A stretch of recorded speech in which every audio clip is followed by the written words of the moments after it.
This is Desiree Dubonnet. Just wanted to tell you, you see, we're not as young as we used to be.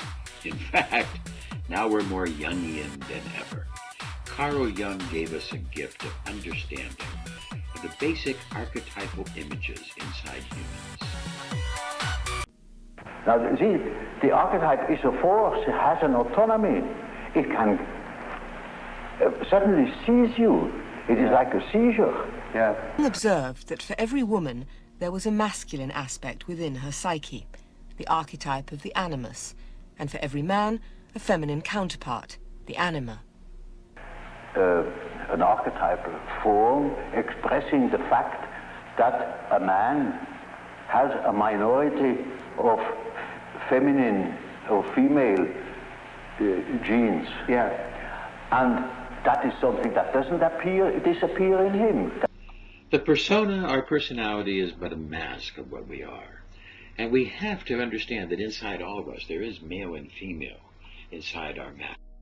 The persona is a mask. The person that we are is just a mask, and we wear different masks at different times. We're different at work, different in the family, different here, different there.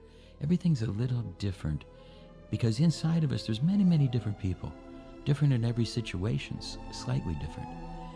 There's incredible diversity in people, diversity in our personalities, diversity in the masks that we wear throughout our lives.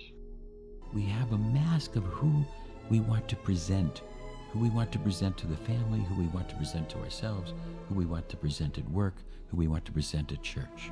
We all have a mask, and it's the persona, and it's not the real, true us. Deep inside us is all the little archetypal images. I see.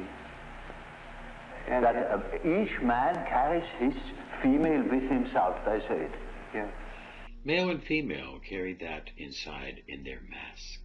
Anima, according to Freud, is the idea that there is male and female inside each of us. And that nobody is completely male, nobody's completely female. We have the archetypes, but yet inside each male, there's a female side that will chase, tease, play, and flirt and argue with him inside his mind. The Anima is an archetype, an archetypal form expressing the fact that a man has a minority of feminine or female genes. Yeah. The male and female in all of us seeks a reflection of negative and positive energies to help create balance.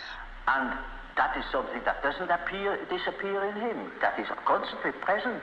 And it works as a female in a man. The same is the case with the Animus. That is a masculine image in a woman's mind.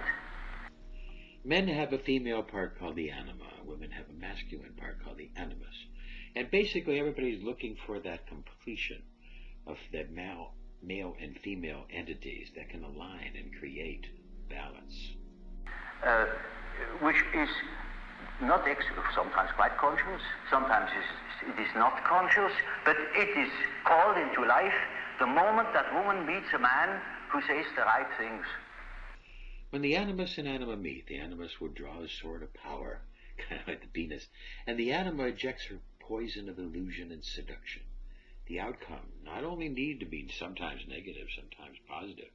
And since the two are equally likely to fall in love, then the love signal has happened and people can fall in love with their energy balance. And the whole point is that the female ego has to be in charge of the Animus. Now, that's not a generally accepted idea, because the old hangover of you lean on men and men will somehow make your life interesting.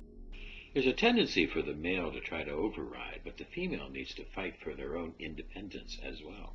And I think a lot of women are scared out of being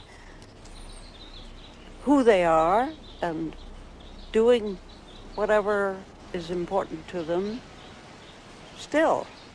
The male, the female, the yin, the yang, the constant struggle of finding balance in the circle of life. Every movie has to use archetypal images in order to convey ideas that impart the plot and action. In the Alfred Hitchcock film Notorious, John Beebe finds a drama of the animus in the conflict between a woman and men. There's positive and negative on both sides, yin and yang, up and down, as life is a roller coaster. We'd like a statement from you, Miss Huberman, about your father. For instance, do you think your father got what he deserved? Could we say that you're pleased your father is going to pay the penalty for being a German worker? Now notice the way the woman is badgered by a series of men. All the people holding cameras are men, and all the people who speak to her are men, and so you immediately get the image of a woman in a vulnerable position badgered by a group or a series of men. All of art, and especially movies, capitalizes on the play of the animus and the anima. Now there's the perfect image of what Jung means by the animus. The way the animus attacks the woman, and the way it's often symbolized by a multiple figure or a crowd, and the way it moves in on the woman and judges her. The cameras are all in the lower left hand of the screen. And then gradually we realize that in the lower left hand there is now one man whose viewpoint we have, and he's a dark, kind of unknown figure. She's half attracted to him, half suspicious of him, wonders, is he a policeman? This is the experience of so many women of constantly being under an attack. Do I look okay? Is my reputation okay? Falling in love at first sight, that is such a case. You see, you have a certain image in yourself without knowing it of the woman, of the woman. Now you see that girl, or at least a good imitation of your type. And instantly you get a seizure.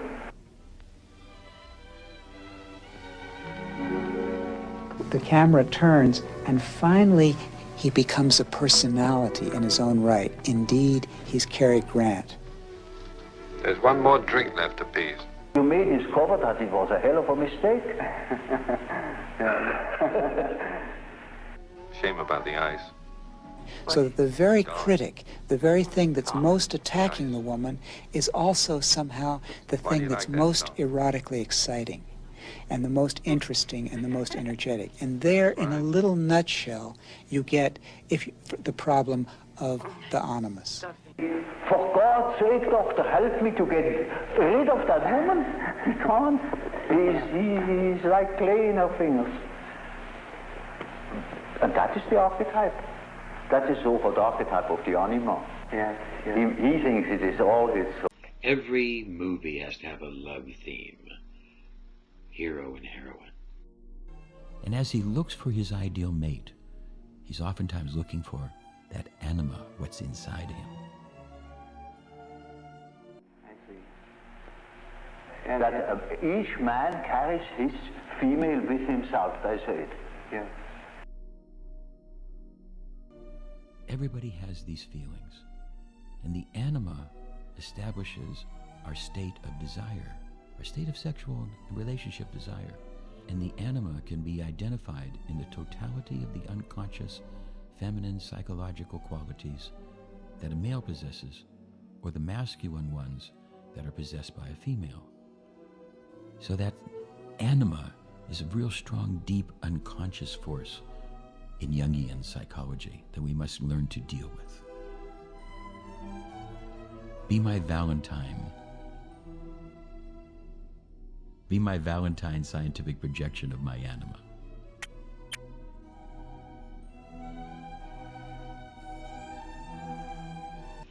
Jung said that after middle of life, that there sometimes is a permanent loss of the anima, which is a devaluation, diminution of vitality, flexibility, and human kindness. And so if we can find the right anima, we could prolong our life, our youth, and our vitality. And he who looks outside dreams, but who looks inside awakens. Next, we have to deal with ideas in our psychology of the chemistries. We have to understand that there are different chemistries in the brain between female and male brains. Chemistries that shape not just our thoughts, but also our smell. We have a sexual chemistry that affects all of us in our entire electrical being and chemical being. We have different smells that are reflected of the mental conditions and the emotions that we have inside. We have different ideas that have to come inside to be able to deal with.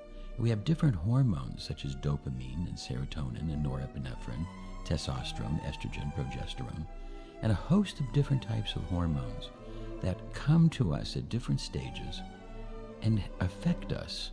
And these hormones come out through the body and thereby can be detected by other people through their nasal pharynx. We are connected with each other through a reactivity system. The sharks had a connective system inside the water, inside the salt water, which was conductive, and now humans have developed a similar system of electroconduction through smell.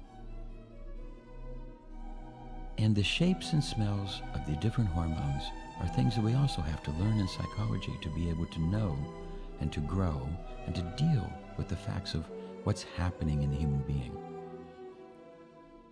The female mind does not mind changing baby. God has planted in the female mind a simple idea to be able to accept baby's urine smell. In fact, it's a slight turn on to the mother, because she needed that to take care of baby. Man has a slight turn on from blood. He needs to be able to clean the food and hunt to get food for the family. These simple ideas of smells shape us and help make who and what we are. Man changing baby is, oh my God, what is this terrible smell? The wolf goes out and pisses on his territory to repel males and attract females. Man cleaning his kill is no problem. The blood is no problem. But for women to clean, that's a problem. She doesn't like that smell of blood. Blood to women is a turn off. Urine to women is a turn on, draws to them. So here we have to deal with these set of ideas of the chemistry and the electrochemistry that is dealing with the electroreactivity of the nose. All of these things coming through and shaping who and what we are. And since certain men would have more female minds, they will have more female smell ideas. Testosterone and all these other hormones come in to play and help to shape who and what we are, of norepinephrine, dopamine, serotonin, make who and what we are. And as the Buddha said, we all have to learn to deal with ideas of change. Then we have to understand that we all suffer, that we all have wants and desires of things, and it produces suffering.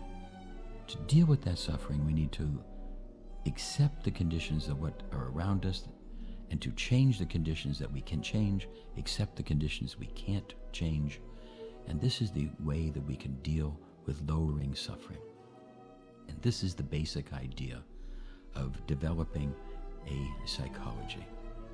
Recognizing that karma comes into play and that we are a vastly complex set of electrons. If we take all of the grains of sand on the planet Earth, times it by all the stars in the sky, there are more electrons in one human body. And we will now deal with other human bodies in a vastly, vastly, vastly complex, infinite, and infinitesimal universe. Such complexity and sharing and caring and subspace connection of the archetypes that come into us and the plays of karma. And our little conscious brain cannot understand all these things. And our unconscious is dealing and trying to grow and trying to share and care. This is the perspective of a new type of psychology based on an electrophysiology to help us understand who and what we are. Moderation in all things, even in moderation. We have to understand, we have to be able to protect ourselves and to grow through judgmentalness, but not too much judgmentalness. We have to be able to look at life and deal with the powers. Right way, wrong way. And recognizing there's nothing completely right or completely wrong. We have to develop it in the middle. and find a way to share and care and to grow and know and deal with our basic insecurities. Because if we look at anything long enough, we will find fault in it. And if we look at ourselves long enough, we will find fault in ourselves. And through acceptance of that fault, acceptance of our shadow, acceptance of our darkness, we will then find out that we are not all darkness. We are not all shadow. It's actually just another tool that helps us to grow. We are not all anima. We are not all of these archetypes. They come and touch us at different times. And if we can end the intolerance, we could end destitution, end crime, and end poverty. So these are the ideas of psychology that I wanted to try to share with you. A development of Jungian psychology with Nelsonian psychology and Buddhism, all thrown in together in a quick, simple way to help others and to help yourself. Be sure to watch the rest of our course. Now, we're not as young as we used to be. Actually, we're more Jungian than ever. And learn a little bit more about psychology for your personal life.